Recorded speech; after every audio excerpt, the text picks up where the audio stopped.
This 1 Degree Outside video is sponsored by the Topsfield Fair, America's oldest fair. You can pre-order your admission, meal, and ride tickets today at topsfieldfair.org and join the fun October 4th through 14th, conveniently located on Route 1, just off of Interstate 95. I'm Matt Noyes, Coastal Marine Forecast, looking through the weekend here at 1 Degree Outside. 1degreeoutside.com, where you find all of our videos, including the deeper dive, the insights, if you're looking for that meteorology behind the forecast. But in terms of coastal marine and what's driving that meteorologically, well, first of all, you got to understand we're looking at a decline in water temperatures. We've hit that time of the year, so we're down below 60 degrees from Cape Elizabeth, running all the way along the coast of Maine. You're still in the mid-60s for the eastern waters, and we've kind of slipped out of the 70s in the Sounds when you get around the south coast of New England as well. Look, during the day on Saturday, you do have an onshore wind. It's coming out of the northeast. You can see it here with the animating arrows, but at the same time, not exceptionally strong, generally 10 to 15 miles per hour as we head into the course of the afternoon. It's lighter in the morning.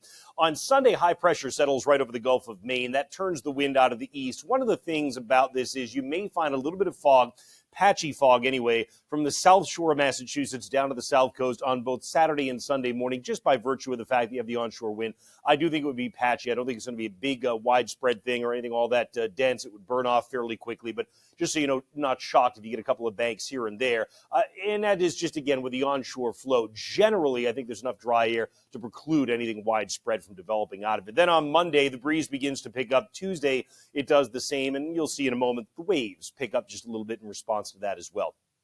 So again, Saturday waves, mostly 1 to 3 feet across a lot of our coastal waters, from the coastline of Maine all the way down around the eastern shoreline, down to the south coast as well. Even when you get out to sea, it's still only about a 2 to 3 foot wave. Once you get enough of the onshore flow, you got to figure the waves will respond to some extent, right? And they do. By Sunday, it's more like a 2-foot wave. There may be a 3-foot mixed in the farther offshore that you go. And that, again, is just by virtue of the fact that you got a prolonged onshore flow for us. By the time we get to Monday and Tuesday, we looked at the fact that the wind goes up a little bit. So as you might figure, the waves go up, particularly just offshore for that matter. In terms of the kind of closer inspection of what's going to be happening, we'll start out at the south coast during the day Saturday. Again, wind is not that big of a deal at all on Saturday for the south coast. Some spots like Aquina, it is almost quiet for a lot of the day. It's even quiet too at Bass River. So there's a lot of spots where you're not seeing much in the way of a breeze. Sunday, it picks up just a little bit. This is your 3 to 5 foot sea. It sits pretty far down to the south and east and pretty far offshore. Mostly it's a 1 to 2 foot wave. Same thing for a lot of the eastern waters Saturday. A little bit more of a breeze than you found